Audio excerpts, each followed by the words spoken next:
It's time for Gardening Inside Out, a live show offering you plant advice for any space in your life. Introducing your perennial hosts, David Bates and Josh Carey. Hey, and welcome in, everybody. It's Saturday morning. It's time for Gardening Inside Out. It normally would be our annual Bonnaroo edition, but unfortunately, there is no annual Bonnaroo this year. It washed out. So, sorry, guys. They anticipate it washing out. Yes, because it's going to rain, man. I'm glad they had enough foresight to be able just to call it what it is. And, we've had some muddy ones. We've had some weather. And you know what? Yes. Why don't we talk about that? Okay. It's a brilliant segue on your part, Josh. Uh-huh. That's what he's known for. And today, of course, is, insightful brilliance. We go all the way back to Itchy-Coo Park, David. Now, come on. I mean, we were on the air during Itchy-Coo. We were indeed, and that's been a minute. So, today is the 14th of June on Saturday, and we're expecting some thunder showers. However, as you've already talked about, those are largely on the southern tier of Tennessee, kind of tracking west to east, straight across. So we're going to get maybe a few showers here in Middle Tennessee, but it's not going to be much more than that. This forecast is showing 1900s. That might even be a stretch. I don't think we're going to get that much. It's going to be, overcast and cool, 79 degrees for the high temperature, and it's it's a cool, unseasonably cool mid-June day. On Sunday, 84 degrees and 70, afternoon thunderstorms. And then on Monday, afternoon thunderstorms, 84, 71. And then on Tuesday, scattered thunderstorms. I guess that's where they're unwilling to commit to a time. Yeah. This just that they're going to happen. And then they become more remote still, isolated on Wednesday. And if they're scattered, they would be isolated, wouldn't they? You would think so. Yeah. I'm not sure what the differentiation between those two terms is, but we can explore that later on. And then we go back from isolated to scattered on Thursday. They're confusing me. 85, 69 on Thursday. And then the break occurs beginning Friday. And we've got a nice little run of sunny weather. Mostly sunny anyway. After that, highs, the penalty we pay for that is temperature. And it's going to be in the 90s, but not extreme, only in the lower 90s. 90, 92, 93, 92. So, that's all pretty good. And currently, it is 75 degrees here at Bates Nursery Station, live from the green room at Bates Nursery. Yes, it is. So we're let me check these other things out quickly. Okay. There's my radar to verify what I'm saying. You can kind of see that moving across right to Manchester, right along the Tennessee, Mississippi, Alabama state line. It's just moving right on across. So there's that. The 6 to 10 day precipitation outlook, and why this is pertinent is that this kind of verifies what we showed on the previous graphic about the extended forecast. It's going to be near normal once we get beyond the next 5 days. It's going to kind of dry out a little bit. We have had in the last 24 hours 0.8 of an inch of rain, 8900s for the week, 111 for the month, and we are sneaking up on 34 inches for the year, and that's only about 5 inches of rain off the normal annual rainfall. So we're not deficient. Well, Henry Rothenberg said we were 9 inches over normal. Well, and that's I'm a big advocate of people having personal weather stations because the precipitation in particular deviates that much from one location to the next. Speaking of deviations. we're taking a little. That would be deviance, wouldn't it? No. I'm just deviations. I'm not going quite that far with that adjective. Okay. I'm just. This is I'll go there. This is a different derivation. We have, of course, our usual cast. Austin Lowen, Caroline Gant. Welcome in, guys. Good morning. Good morning. Glad to Hi. have you. And we have a special edition, one show only, Mr. Greg Hall. One show. only.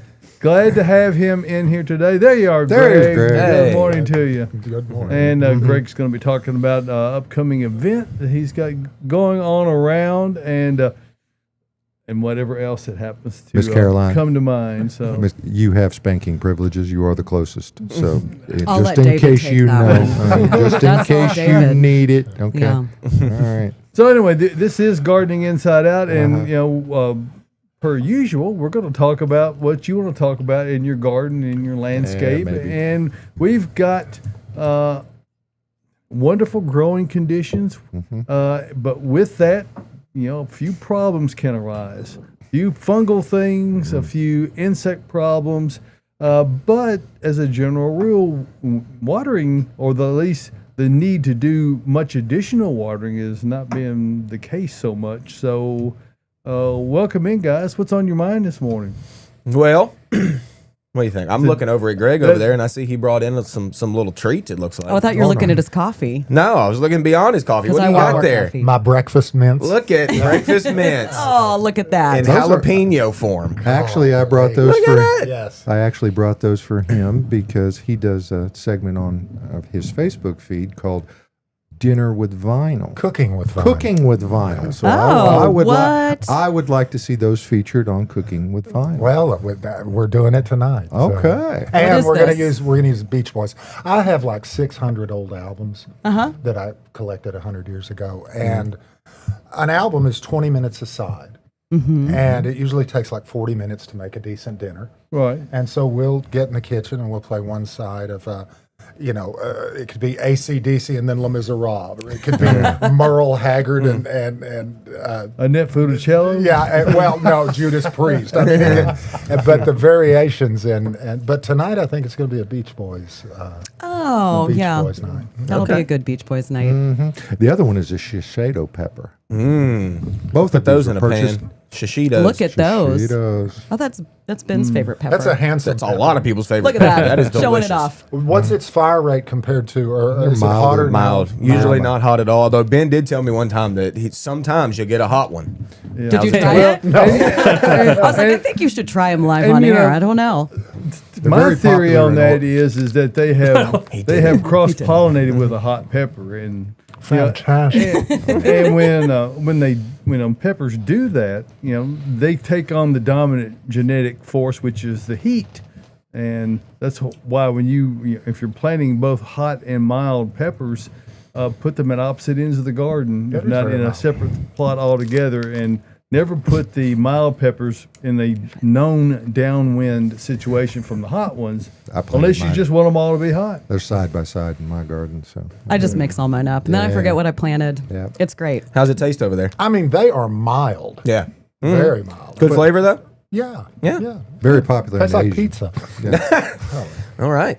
Pizza flavored peppers. Pizza flavored peppers. So Oh, that sounds amazing. Austin, Caroline, what's been going on in your world this week? What is there anything remarkable you need to discuss before we move along with the program? Kinda. I wonder how many plants I planted on Monday. Probably about 40. Wow. Dang. 4-inch to 15-gallon pots. So I went wild in my garden. I'm going to venture a guess that there were many more on the 4-inch Oh, side. there than were many. 15 I would gallon. say probably 30 of them were 4-inch, just sticking them in the ground. But I got a lot done. My landscaping looks amazing right now. I saw a picture. You sent a picture to me and Tyler of your vegetable garden. It's as clean as I think I've ever seen it from you. Thank you. Did you And give it's not that clean, Did you but- give Tyler photos of that, or I was not instructed to put it on, but I can get it. perhaps you can? I mean, we're curious. We don't want to just talk about things. This is We wanna show. see it. This is show and tell, and that's the way we do it here. Greg, before we get into it here, tell us what's going on in your world. I know you got a couple of shows coming up. Why don't you tell us about that? Oh, thanks. But then I've got to ask you some questions And about 20 crepe myrtles and stuff and windows. Okay. And Yes. 22 seconds or no, you go ahead and put it on us. We're doing a show called Comedy and Country, and Max T. Barnes is a songwriter in town. Max has written 11 or 12 number ones and songs on 20 million albums. But the funny thing is, strangely, between the two of you, you've still wrote 11 or 12 number ones. Yeah, and on 20 million and 6 album sales. But his father is Max D. Barnes, who's had songs on like 70 million albums. His dad wrote "Who's Gonna Fill Their Shoes" and that's a great song. "Chiseled in Stone" and I love that one. Pam Tillis' "Don't Tell Me What to Do." Keep going. And but Max and I are doing a show called Comedy and Country because I do comedy clubs across the country and I play music when I do it. So we're getting together and doing this thing called Comedy and Country, and we're playing theaters in town, and we're playing Smyrna, My July hometown. the 5th, Yes, a we block are. from your house at the Station Theater, and Right there in the historic district of Smyrna. Yeah, and I'm excited Seriously, about that. it's in the historic district. It's the guy Charles, the owner, is a great guy, and it's a neat old theater, and It's new. it's an old building. I know it's. Oh yeah, yeah. And to interrupt for just a second, I want to notice what a nice contrast your purple shirt is with the gold directly in front of you there. It's spectacular. Tyler and I got together about wardrobe 3 days ago, and Yeah, we've spoken. and we planned it all out. And but the Smyrna show I'm excited about, and we're doing Litchfield, Kentucky, at the Alice Theater a week from today, and I love every small town has like an old theater in the town square that was built in the 20s and 30s that has been restored. Right. And that's kind of architecturally, it's so cool to walk it's a into cool those little places. downtown area. We And, got And I think they paid a lot more natural attention to acoustics back man. in the day. Yeah. So that really adds to the ambiance. Yeah. Of the I whole understand, and performance. I don't know this to be true, but one of those buildings had a bowling alley upstairs. It was the theater. Was it the Yeah. Yes. And he tore out the floor, the second floor. And Had manual pin setters that they would sit, and evidently the guys sat on the back. So if it was Right. raining, they still got wet. But he ran that by me. I was going to do a joke, but I think I know where you're going with that. Thank We'll, you. we'll just leave it there. I know. And one last little story about Max T. Barnes, which is so cool. He was up for Song of the Year for Colin Ray's "Love Me." I found a note my grandma wrote back in 19. And his father was up for Song of the Year for "Look at Us" by Vince Gill. So there are 5 Songwriter of the Year nominees, and it's the only time in history that a father and son had been nominated for Song of the Year the same year. And the joke is his mom didn't know who to vote for, her husband or her son. To So win she Song was of the she cast the deciding well, vote. probably not, but just real. Max has been a friend for a long time, and we've wanted to do this for a long time. So we're just going to go have fun in Litchfield on the 21st, and then in Smyrna Tennessee. on July 5th, and excited about that. And thank you. These wonderful people didn't tune in to hear music stuff, so thank y'all for letting me shove this on your show. it takes more than gardening to live in this world. Particularly to live in this town, in this Yes. world, because that's, we don't call it Music City for nothing. So anyway, we're glad to have everyone tuning in today, wherever you're tuning in from. Greg's Live quite the from gardener, Nashville, too, so. Tennessee, and Greg will be talking about his upcoming performance a bit more, and we're going to pitch it back over to Caroline and Austin and see where we next proceed. I'm sure there are questions out there in the gardening universe. Yes, there are. I'd say let's get into it. We're going to start with a pepper question because we've already touched on that a little bit this morning. Why are my peppers looking so far behind years past during this season? Probably because of all the moisture. I hate to say it, but that's kind of how it is this year. Some people's peppers are fine. Somebody's peppers are fine. Josh. Josh's peppers are good. As long as it's well drained, peppers are usually doing fine because they're available to take up nutrients from the ground. Whenever a pepper stays too wet, it doesn't have the availability to take up nutrients from the ground. So it looks like pale yellow. And that is, explain to them why. Well, there's just too much. They're saturated.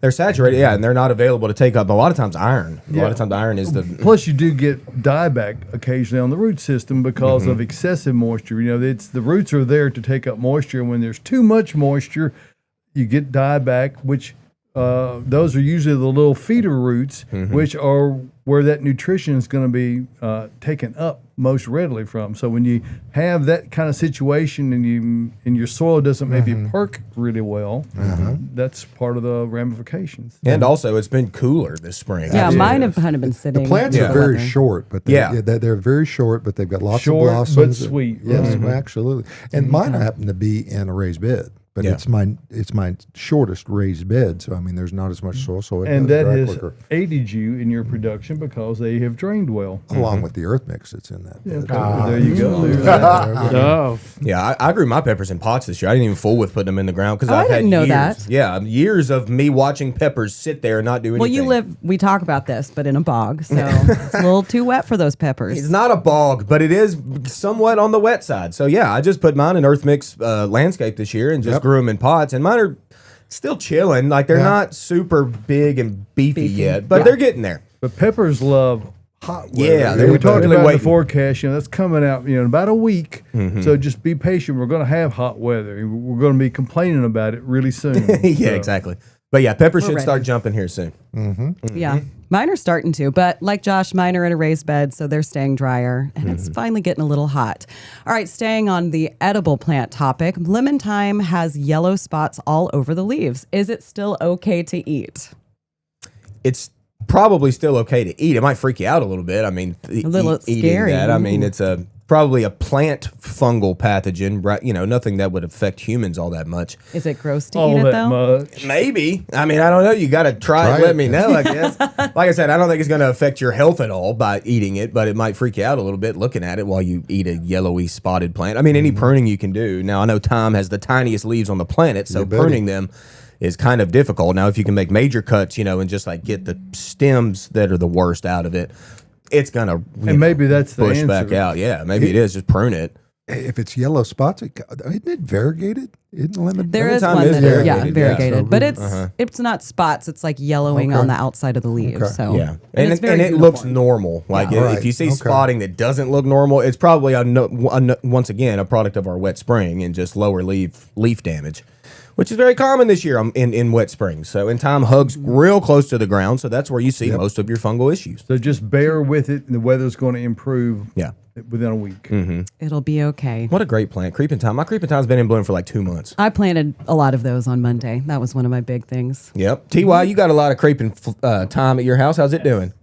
Tyler, I Mike. You muted yourself, And my Tyler. camera's off. Who are Completely you? shut myself down. We haven't even seen the Tyler cam yet. So No, That's no. true. There's Tyler. You'll Come on, see Tyler. You'll see it in a minute. 5. Well, he has a 4, 5-person 3, limit per 2, show on set. 1. It'll get Give you there. 5 seconds. You're not there. We're It's moving not. on. Okay. Yes, I have a lot of creeping time. How's it looking? It's looking pretty good. Good. Actually, it's coming very well. Nice. Glad to hear it. Amazing. Creeping time meant a whole nother thing when I was growing up. And but is it the spice thyme that is a creeping plant? Just grows like this. Now, speaking of time, we're gonna make a 90-degree turn here for just a moment. This has been a question that I would like for people to comment down below the video this morning. If you're tuned in today, just give me your answer as to an age. When you're a little kid, a year seems like forever. You go from one birthday to the next. It seems more like a decade when you're a little kid. Yep. However, when you get into my age range, it's a decade seems more like a year. So, how old are you when a year seems like a year? 30. That's kind of close to what I feel. Greg, what about you? Yeah, 30-ish. Yeah. I Caroline? haven't hit it yet. Austin, you got any thoughts on that? For me, it was like 32. Okay. Is my numbers when I was like, okay, this is full line. And now every year flies. My oldest daughter's 9 years old now. I can't even believe this. Like, that's She's gonna be a insane. teenager very soon. So anyway, you can put that year down there below. How old were you when a year seemed like a year? I've heard answers between 11 years old and 67. Yeah. Which I don't believe either of those. So, Tyler, how about you? I You did muted it. yourself I did it again. What are you doing over I'm there? dangerous. You're out of control. I'm actually very in You're control. a I wild can't even card. talk. Oh no. 27 or 28. We are specific. Yeah, I mean, the Jesus year right there. I just remembered the whole perception thing, When you get to and also being frustrated with it. when you get to the time in your life where you realize that you are closer to Christmas this year than you are to New Year's last year. Right. We are. That's when you know the time is flying. It's flying. Well, there we go. And Well, the kids. Okay. speaking of flying, let's talk about crepe myrtle. Has nothing to do with flying, but that is our segue real quick. Jacqueline is asking a question on Facebook. I planted a few dwarf black diamond crepe myrtle that died back to the ground over the winter. And they came back, but they are very slow coming up, only about 4 inches tall at this point. Yep, that says inches. Is there something I can do to help push them out faster? Make the sun come out. Yes. Yeah, make the weather warm up. You could fertilize to help out. That never hurts in the spring to come. But the black series of crepe myrtles are naturally slower. Even if they don't die back to the ground, they are slower to grow. They just are. And they're not like a crazy huge grower. So, I mean, stick with it. Like David said, once this weather turns around and we start warming up, you're going to see that crepe myrtle jump. But let's go ahead and drop some fertilizer on it just to give it a little boost. And it might get up there. And then, David, what else could we give them? Well, that particular type of crepe myrtle is naturally more susceptible to freeze back damage. Yes. So as a result, you're going to see this phenomenon recur year after year. But one of the things you can do when you're planting those or anything else is use Earth Mix garden products when you plant. And Earth Mix garden products have all the best things that Mother Nature provides. And it's all done naturally. There's no artificial chemicals. There's nothing like that. It's all 100% organic, only the finest things. And we do add some things to give Mother Nature a little bit of help. Extra endo and ecto mycorrhiza fungi, extra humic acid. Also add some elemental sulfur in there that helps to lower the pH to ensure that the pH levels are at the correct area to be able to uptake the nutrition that's available. And that all sounds like a lot of gobbledygook. It's not. But what it does mean is you can buy with confidence bag after bag, or even if you're buying it in a super sack or in a bulk quantity. There you go. It's the same product all the way through every time. A lot of attention and meticulous attention is given to making sure that whenever you buy it, it's the same every time. And because of that, no matter which product you buy, you can do it with confidence, whether it's Earth Mix Garden that you're perhaps planting your what? Garden. There you go. Or maybe if you were going to use Earth Mix Landscape, if you were doing what, Josh? Landscaping? There you go. Okay. And so we have some of the names at least that follow the line of what their intended use is. But other products like Proganics I, which is what Caroline would recommend in the tropical area, and that's a great product, as well as are all of them. One thing they have in common is that there is no peat moss in any of the products. It's all that contain where the peat moss would have been use coconut coir, and we feel like that's a more sustainable choice. Best of all, you get no fungus gnats with it. So if you've ever been inside the house and you've got this buzzing around your nose, it doesn't really hurt anything except it's annoying. Yes. And you know what? Gardening should not be annoying. It should not be annoying. So if you want to get Earth Mix, and of course you do if you're watching this program or an avid gardener, click over to earthmix.net and click on the Find Earth Mix tab over there in the top right, and you'll see all the pins out there all over Middle Tennessee, Kentucky, Northern Alabama, Western North Carolina, way out in Crested Butte, Colorado. Check all those locations out. You can put your address in for the nearest location, or just simply zoom in for any location you want to pick nearest you. Just remember this. Success in gardening begins at the ground level when you use Earth Mix Garden product. And Josh, what do you like to say right about this time? Hi. No, it takes 4 things in this world. Oh, it does take this 4 world? This world, the whole world. David. Okay, I didn't realize it had gotten to that level of importance. Sunshine, okay, water, plants, and Earth Mix. That's all you need. Then you're good to go. So we try to help. Yep. We try our best to take the work out of gardening and increase your success. So thank you for giving us a moment to discuss that. And for the, that's not a xylophone, but it's a. That's a flick and a swish, man. Come on. You got to have anyway. Love it. The sound of magic. That was an angel there. instrument. Yeah. And we have another sound too. What's in bloom? With Austin. Hello, everyone. Today is the week I decided to go with the pollinator plants. Okay, that's kind of what we went in with the studio. This is kind of the first couple weeks. I guess we've noticed a lot of bug activity. There's stuff going on. Hummingbirds are out there. There's a lot of stuff buzzing around your garden right now. You know why they hum, don't you? Yeah. They don't know the words. Oh, God. There it is. But anyway, I went with the greatest pollinator plants that I could think of this week, and a lot of the stuff that's in bloom, and I decided to flip-flop it. Okay, so let's start with the trees. Let's go. Crepe myrtle's blooming a little bit. Golden rain tree still blooming yellow and fantastic. One of the best pollinator trees on the planet is mimosa trees, specifically for hummingbirds. Your mimosa trees, Caroline, I know you love them. Still popping off, going crazy. Hey, southern magnolia still blooming, gonna be for a while. I saw a random deciduous magnolia, Jane magnolia, blooming this morning. Did you really? What? Where? I did on White Creek Pike, right up the road. I'll show you.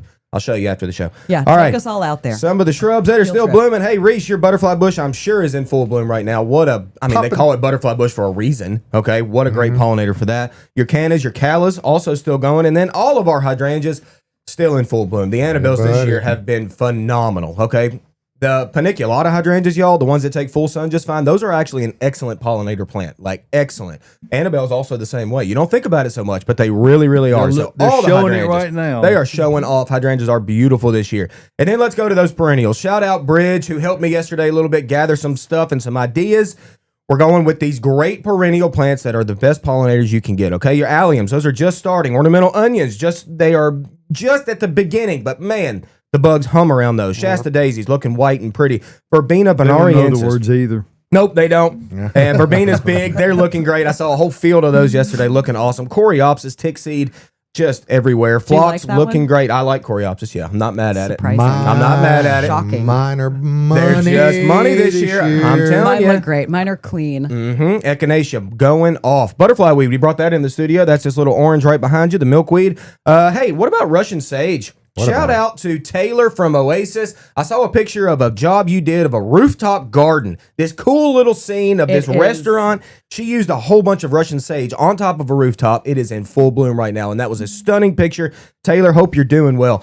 Bee balm looking great, and the pollinators love it, and so does powdery mildew. Gross. I saw a picture And not yesterday. you. Lady had powdery mildew all over her bee balm. It looked awful. I hope you're not dealing with that. Sorry. Black-eyed Susans, Caroline, they're going off. Gross. Salvia still blooming. Love it. And then Josh looks calamine. mad about that. Right Josh now. is mad. He's always mad at me for some of these things. Calamant, we brought that in the studio. That's blooming white. Bridge said yesterday that's a great pollinator plant. And then, the goat. The goat of pollinator plants. We brought him in the studio today. This is a Southwest native. It's in the mint family. It's zoned 4 to 10. It's got edible leaves. Agastache.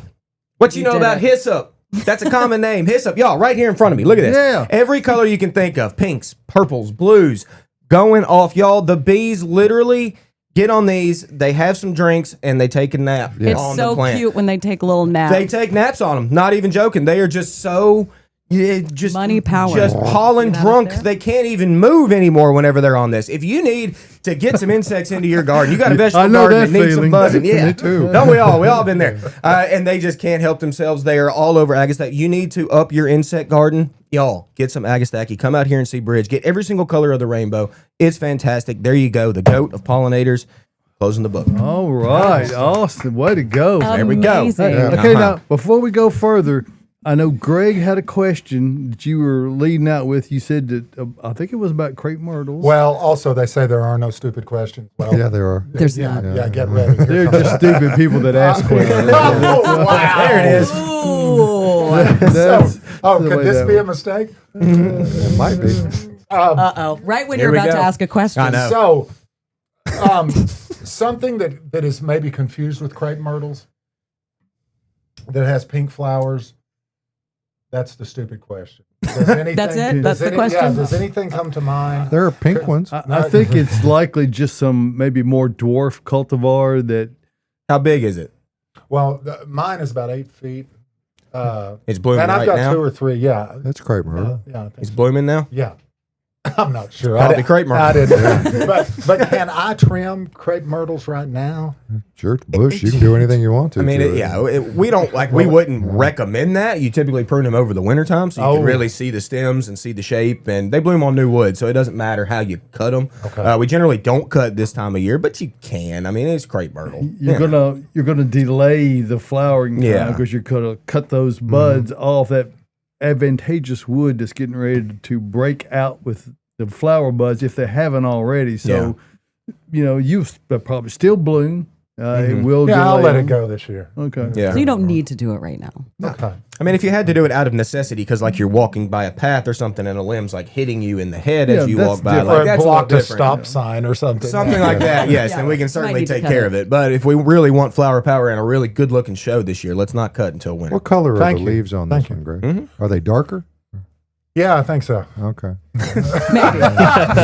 Yeah, either darker or lighter. I'm not. One of the four. Well, because the lavender crepe myrtles are gorgeous this year. I mean, they really are blowing up this year. They're also, I don't know about you, David, but I feel like it's earlier this year. Yeah. I mean, I think of crepe myrtle as like a 4th of July kind of thing, but like it Yeah, seems some are earlier blooming this early. year. Me and It- Steve were talking It's about hard this to tell yesterday. at my house. We cut all of ours down and ground the stumps out. Oh, so no. we're going to be starting over again. So I don't have those big majestic natchez anymore. But they got a little overly majestic. They get huge. And because of that, they were getting into the power lines. It was not a good choice.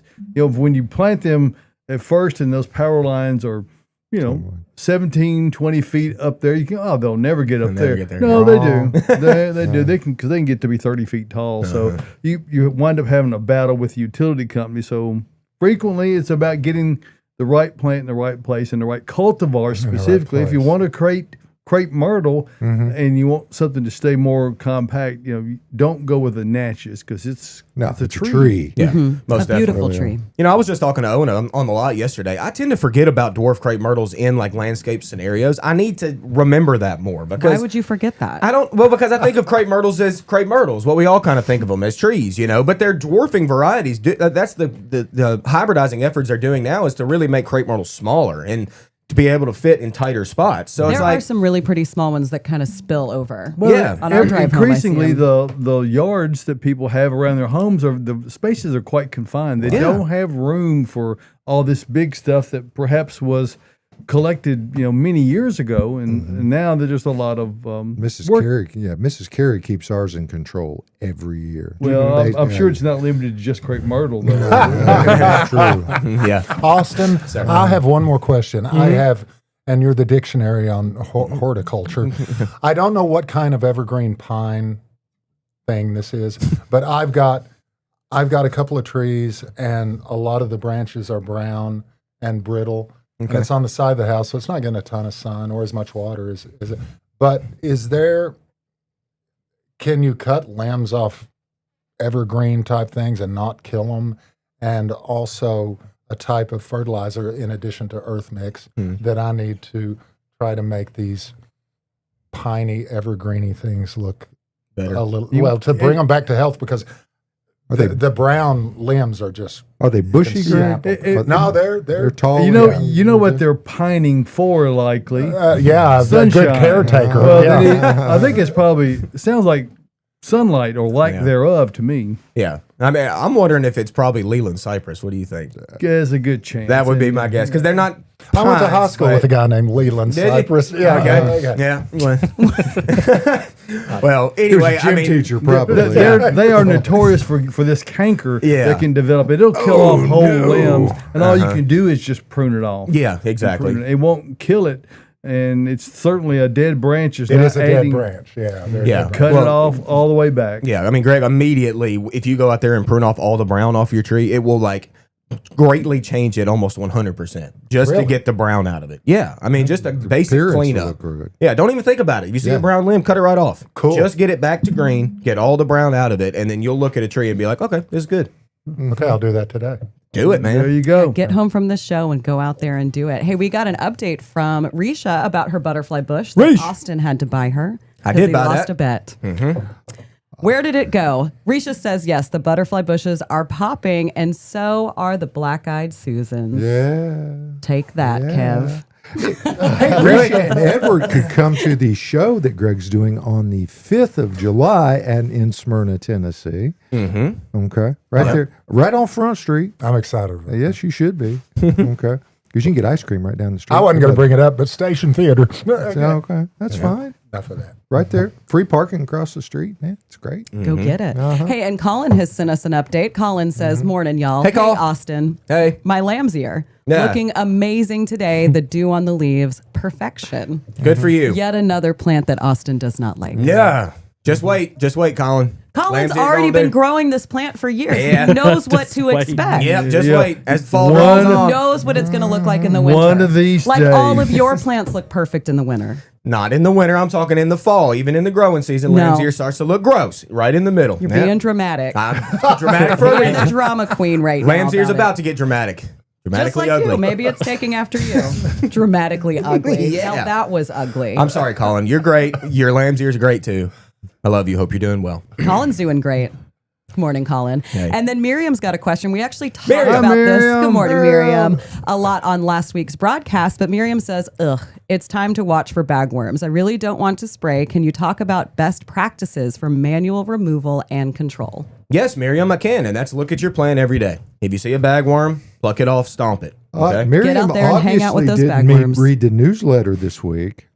Don't call Miriam out. I'm Maybe not she sure was she did. busy. Yeah. And Miriam's always busy. We'll talk about it. Okay. It's coming up. Yeah. But anyway, Miriam, just scouting. We talk about scouting out here. We have to do it out here all the time looking for pests. Bagworms are pretty easy to scout for. I mean, you can see them. They're dangling bags from your tree. So anything you can just...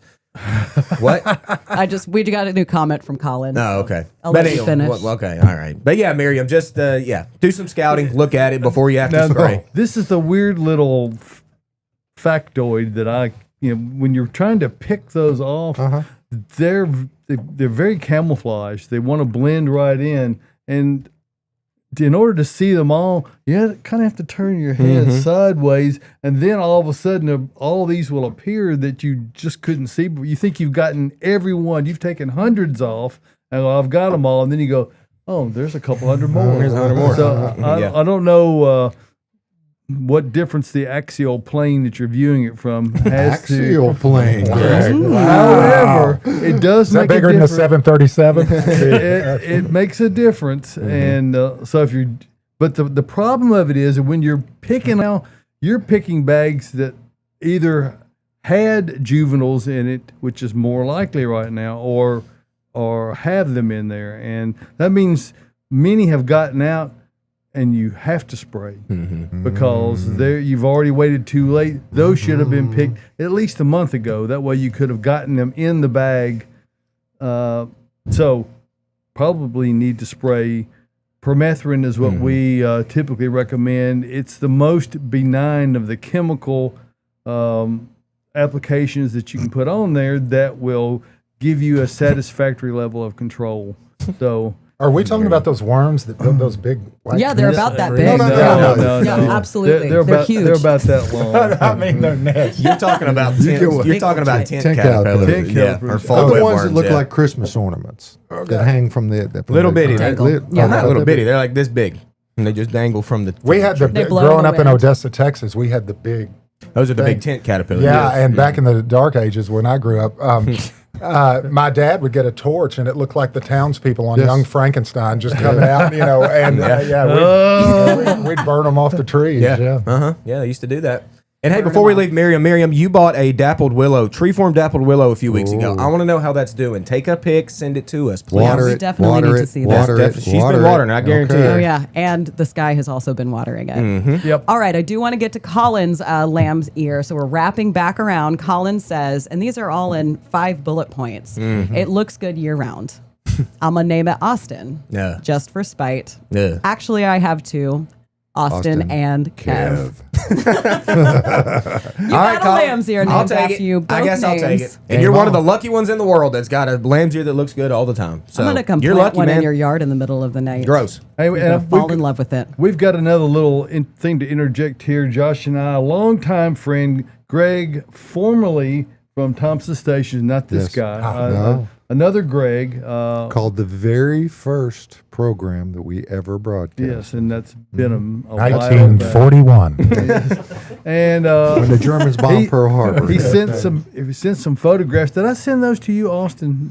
He's got scale on magnolia, southern magnolia on little gem. It looked like, and it's nasty. And it's he has already done some. He's in Mississippi. Dormant, yeah, he's in northern Mississippi. He's already done some dormant oil spraying.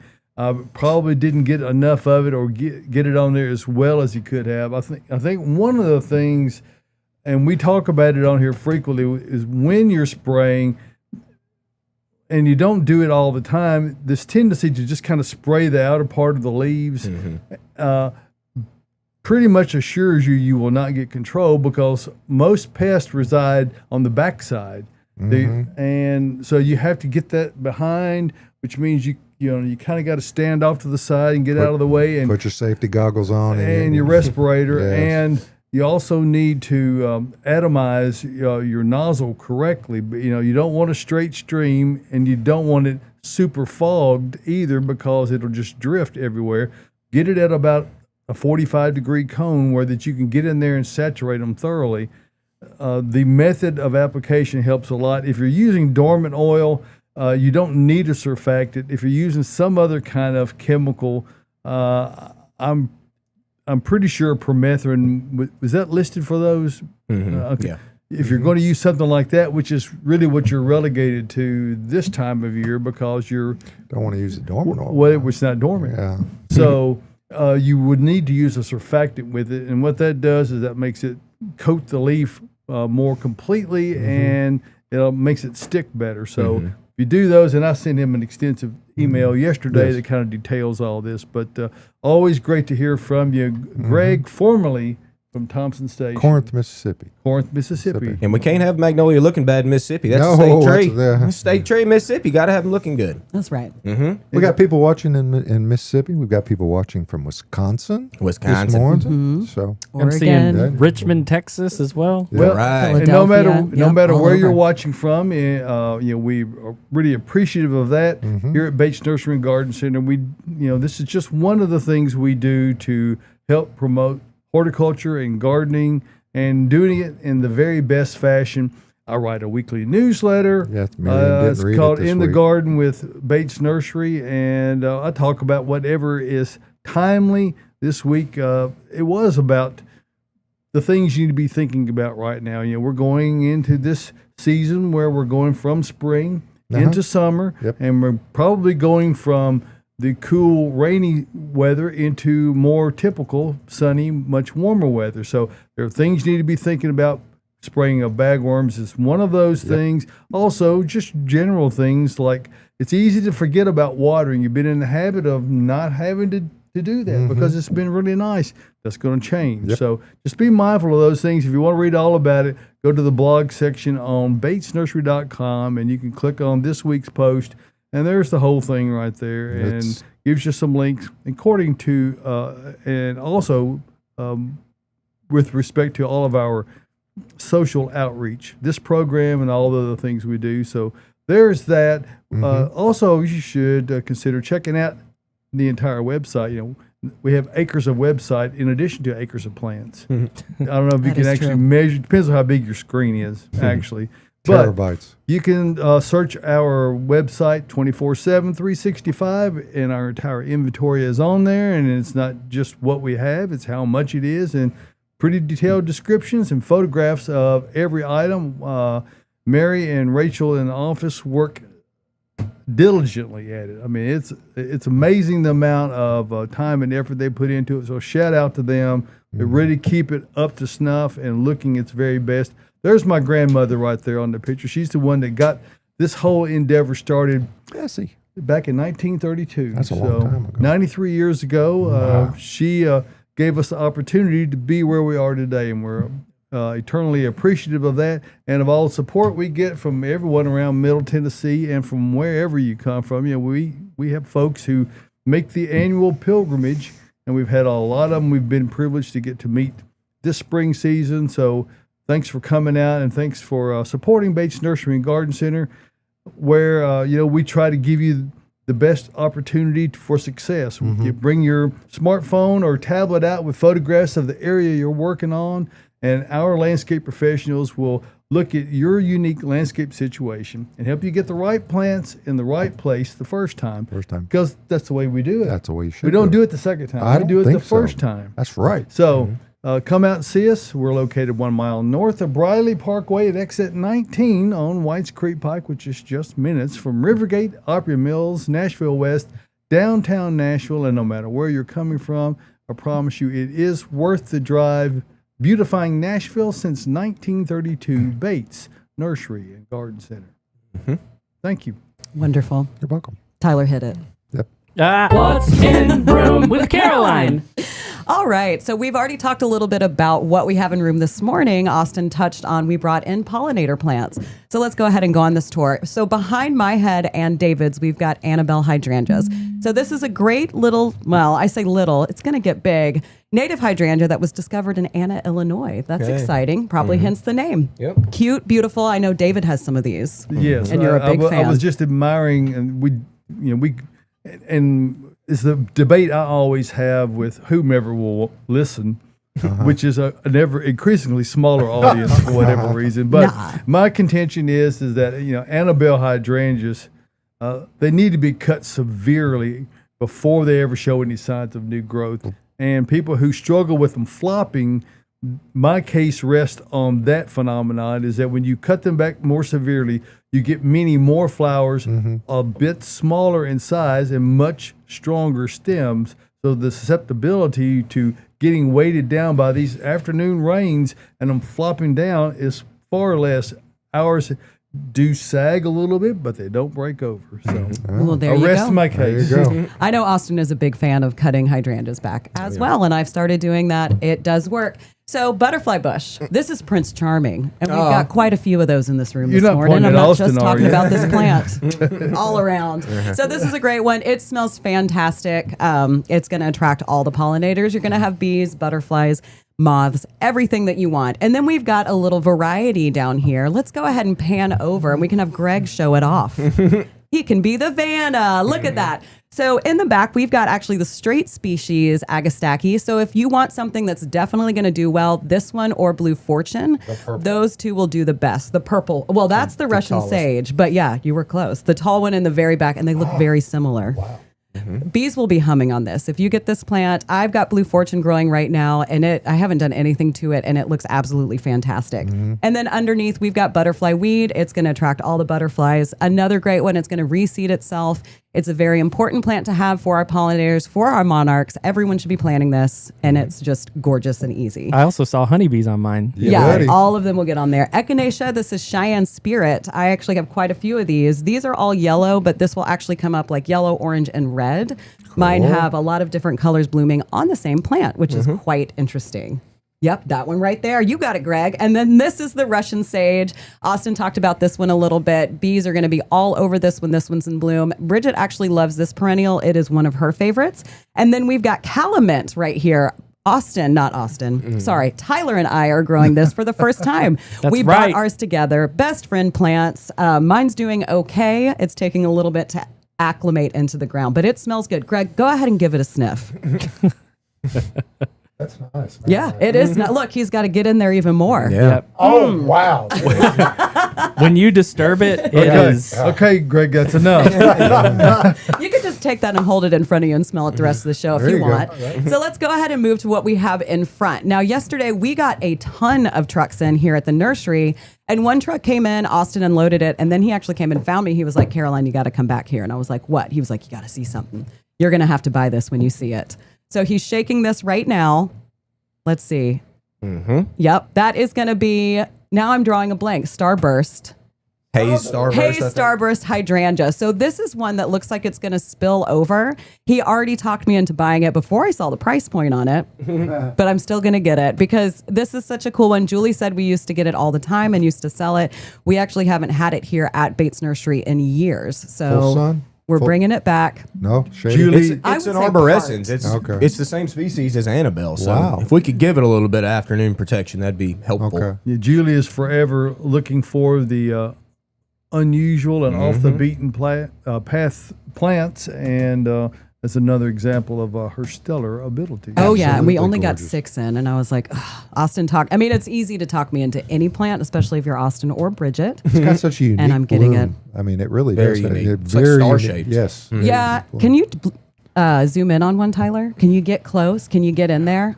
There we go. Oh my gosh, look at the detail. It's a little bit. Ish. Yeah, ish. Oh, Yeah, there we there we go. go. He cleared it up. So that is Hayes Starburst hydrangea. I'm getting one. I think I'm going to keep it in a pot so it kind of spills over the side. I have a really tall white pot that I have nothing in, and I think it's time. I think it's found its home. And then Austin's favorite feature plant that he talked about today, Agastache. So we've got Kudos Red, which is going to be right here in front of David and I.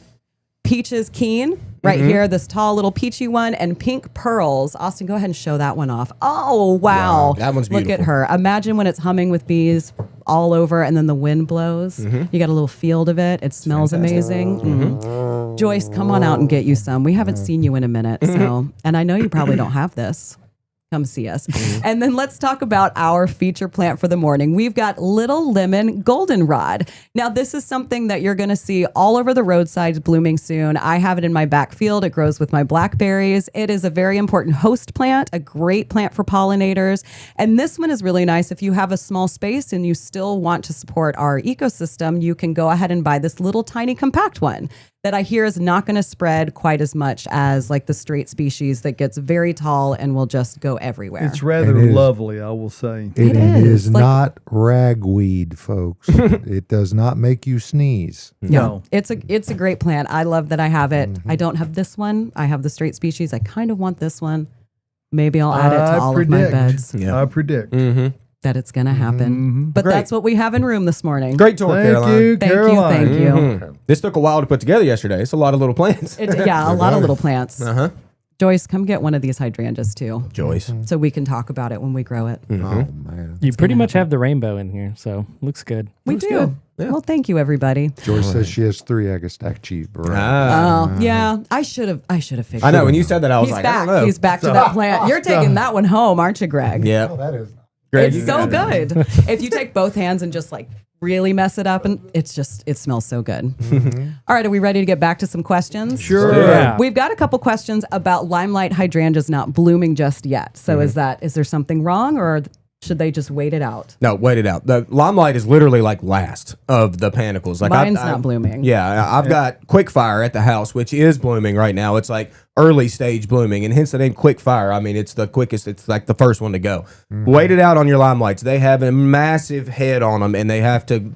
All those petals have to fill out, so it takes a while for that to happen. So just give it some time. Everything's late arriving, this year, Sure. pretty much. It seems like it, yeah. But limelight's always the last, so just stick it out. It's going to be fine. The only way that limelight hydrangea wouldn't bloom is like a way deep shade environment. Yeah. And even still, they'd probably throw some. You'd probably get a few. I have some that I just planted that are getting a little too much shade. I was like, I'll just see how they do. I had to get them in ground.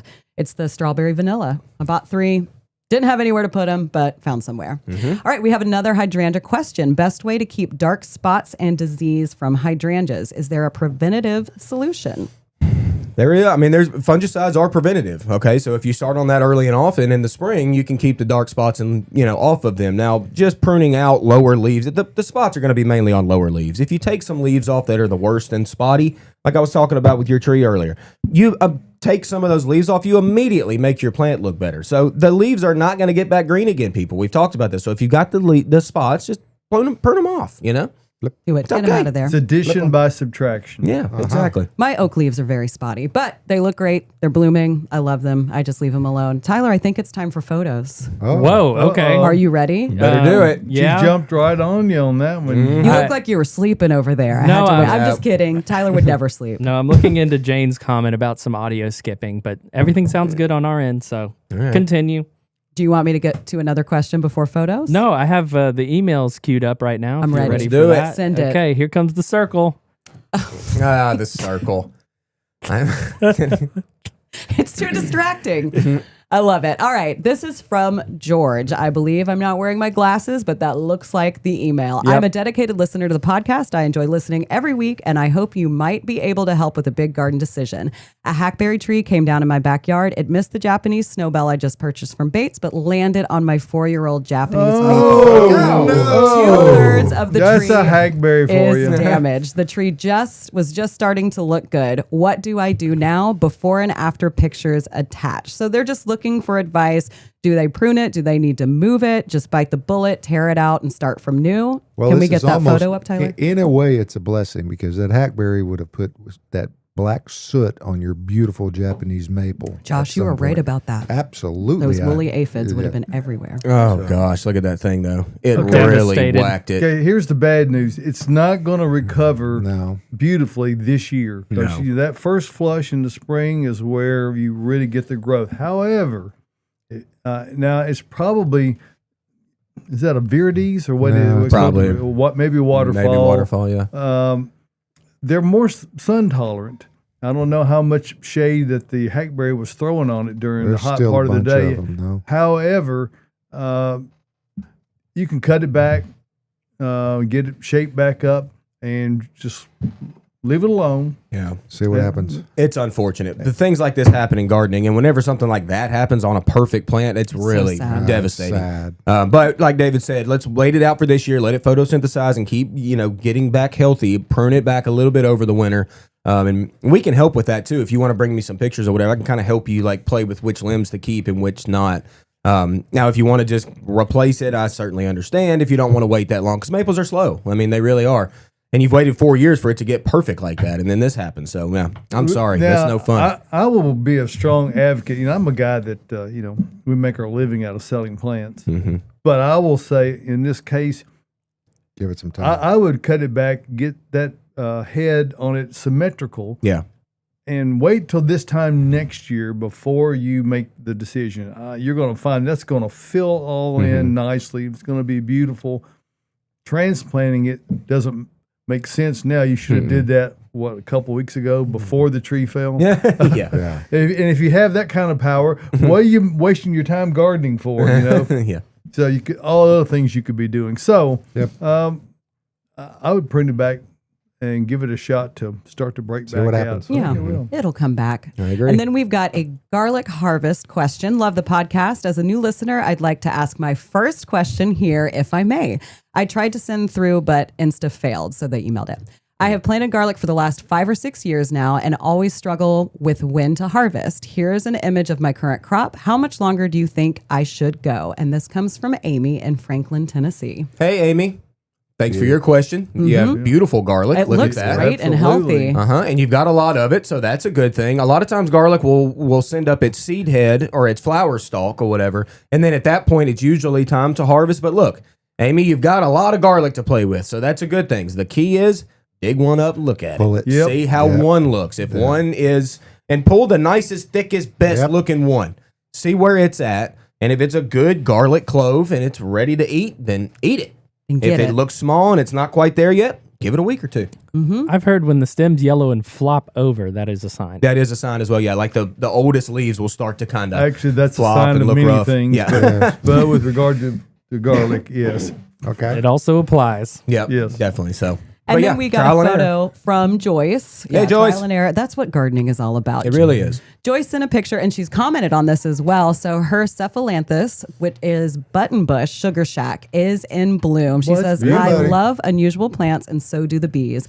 These didn't bloom the first year, but both are loaded this year. That is Very so cool. It's Nice. a really cool plant. I actually have one in a pot. I did not plant that one on Monday. I need to get it in the ground, but You got a button this is bush a great like one. that one? Oh, man. Yeah. Those blooms are like aliens. They They're are so cool. They cool. really are. It's like something from space, and the bees love them. Joyce, great work. The buttonbush is a great native for around here. Handle a wet spot. It is. You'll find them on like, in the lake on the the edges. shoreline. Yeah. Yeah. I was like, what is the word I'm looking for? On Yeah, the you really edges, the do. creeks. Look at that little bee on that. Loves it. There's another one up top. You can see it's up over Mm-hmm. the side there. Very Beautiful nice. plant. Yes. Good work, Joyce.